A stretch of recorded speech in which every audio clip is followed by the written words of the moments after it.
There's an interesting phenomenon that occurs to many, many people, about 94% of people. And I'll give you an example. They're driving down the road, and maybe it's a 2-lane road. And there's this thought that sort of flashes to their mind that, maybe they should swerve into oncoming traffic or swerve off a bridge into the water. And you would think, like, why would someone think that? But that is what's called an intrusive thought. And intrusive thoughts are very, very common.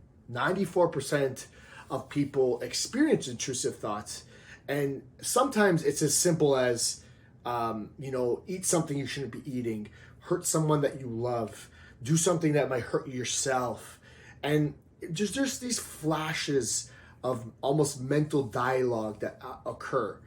And whether we act on it or not, that's really the differentiating factor. So the fact that you consider these violent acts or these things that maybe sabotage your current nutrition plan, for example, a little bit less grave experience, is perfectly okay. That's not the problem in itself. We must control how we react.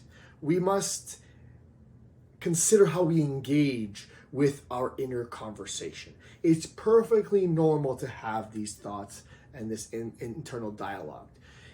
And it really speaks to the fact that how we speak to ourselves in our mind has an influence in how we act.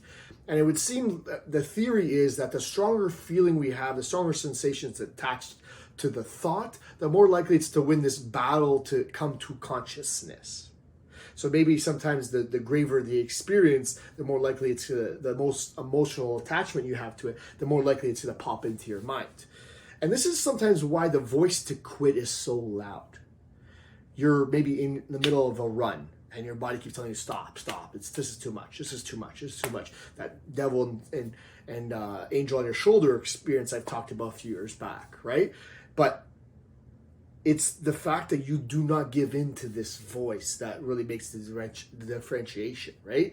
And it might be something as simple as you're driving home and you're telling yourself, I have a really nice, healthy meal planned for myself, and you keep going. And at some point, your body's like, hey, go through a drive-through. Why don't you have a marshmallow bar and a coffee on your way home? And you find yourself in line at Starbucks. That time, that thought won out. But it's perfectly normal, it's perfectly natural to be having these thoughts.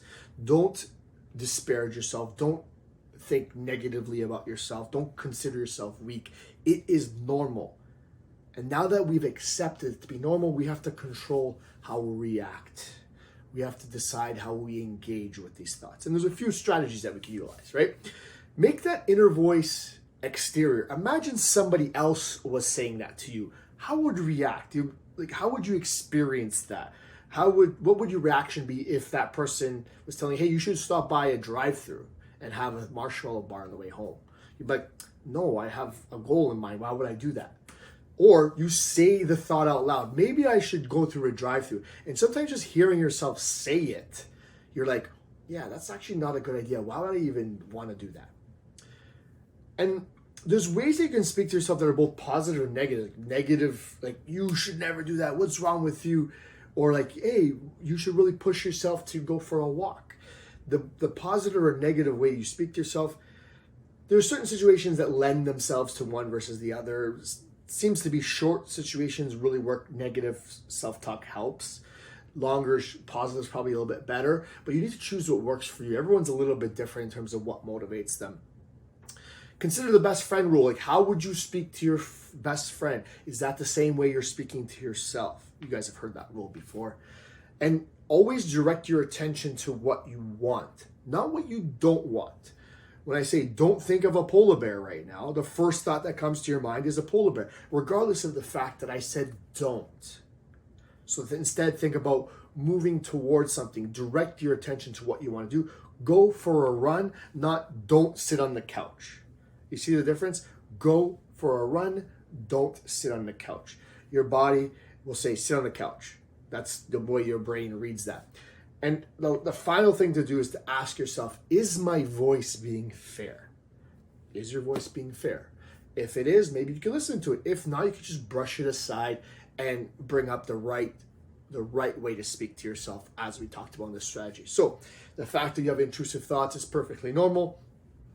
Most people experience it, 94%. So what you got to do is decide how you react, how you engage with this internal dialogue.